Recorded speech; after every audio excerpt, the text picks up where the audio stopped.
Assalamualaikum warahmatullahi wabarakatuh. Hai, apa kabar? Selamat datang di akun YouTube Asmarita bersama saya Wilujeng Asmarita. Dalam video kali ini, saya akan membagikan info menarik dari dua kitab fenomenal, yaitu kitab Tahafut Al-Falasifah dan Tahafut At-Tahafut. Sebelumnya, saya ingatkan kembali, jangan lupa klik like, comment, and share supaya saya terus bisa membagikan info menarik lainnya. Langsung saja kita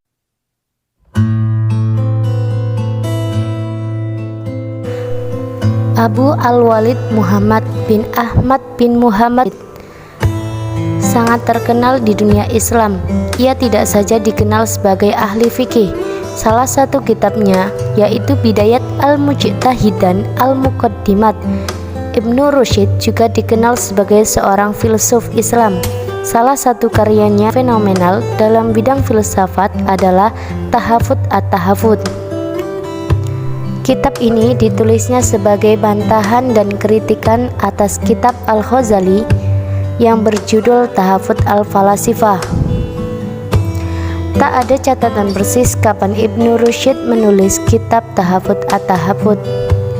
Tetapi yang jelas, jika menilik kitabnya seperti Fash al-Maqal fima baina al-hikmati wa asyariati min al-ittisal, kata pemutus tentang pertemuan agama dan filsafat, dan kitab Manahij al-Adilah, metode pembuktian. Kitab ini ditulis saat Ibnu Rushd mencapai puncak kepantangan rasional dan berpikir, kira-kira saat berusia 50 tahun ke atas.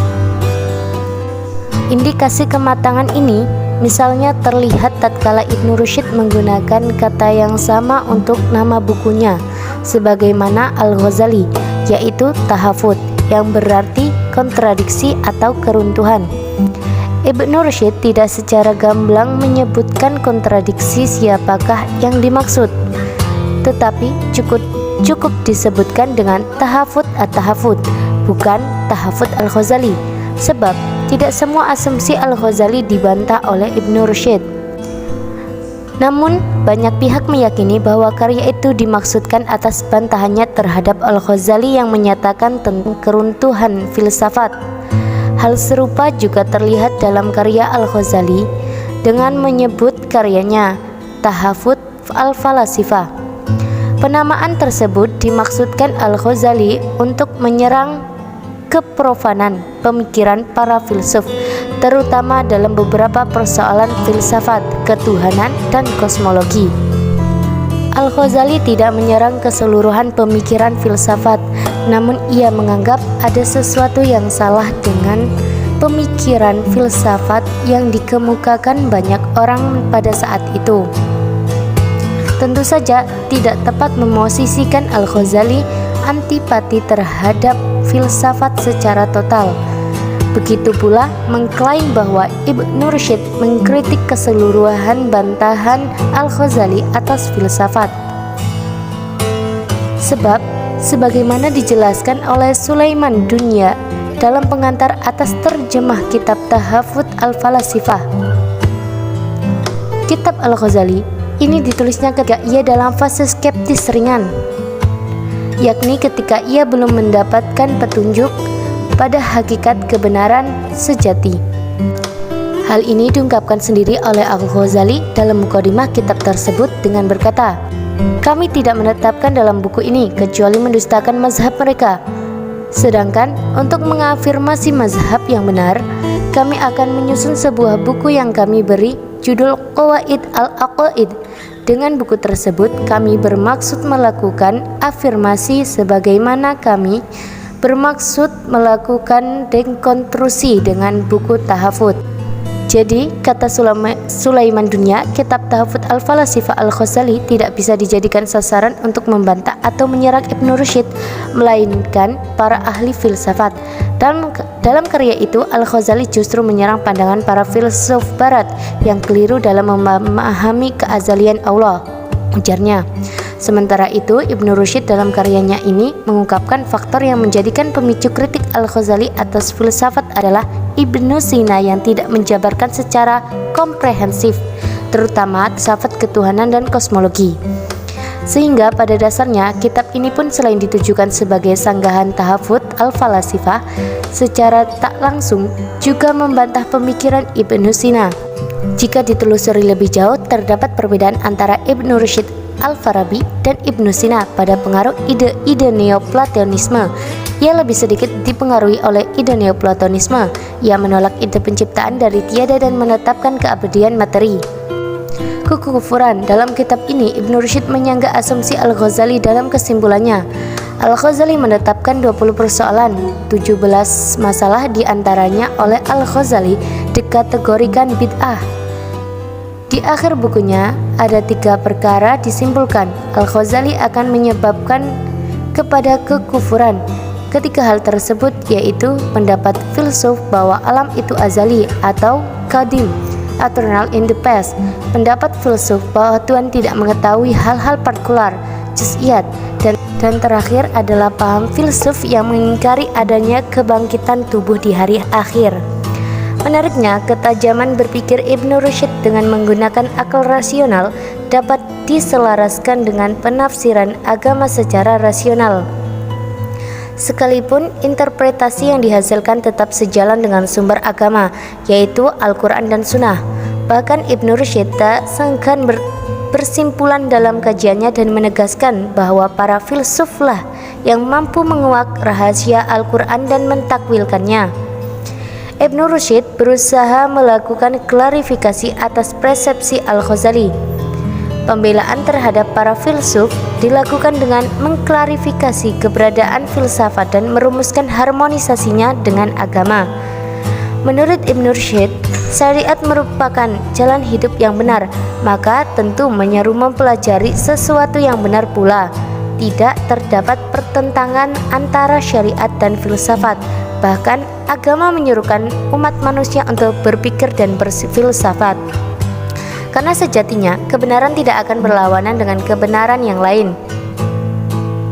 Sebaliknya akan semakin menguatkan, dan jika sesuai itu tidak ada persoalan. Tetapi jika berselisih harus dilakukan takwil, interpretasi, sehingga bisa sesuai dengan pendapat akal.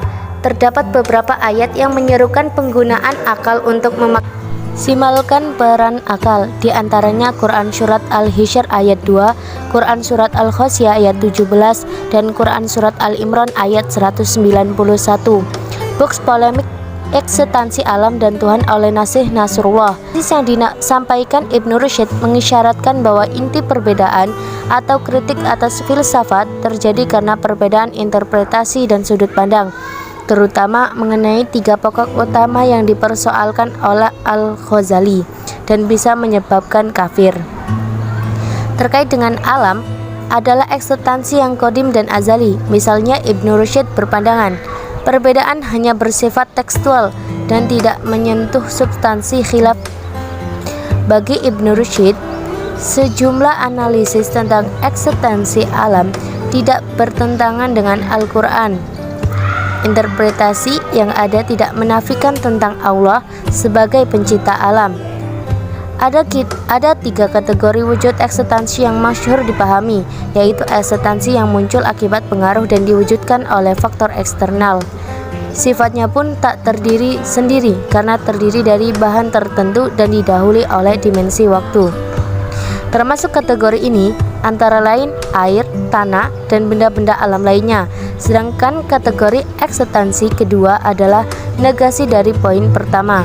Artinya, keberadaan eksistensi ini tidak didahului oleh dimensi waktu ataupun timbul karena pengaruh faktor eksternal, tetapi eksistensi ini ada sejak dahulu atau sering disebut dengan wujud qadim.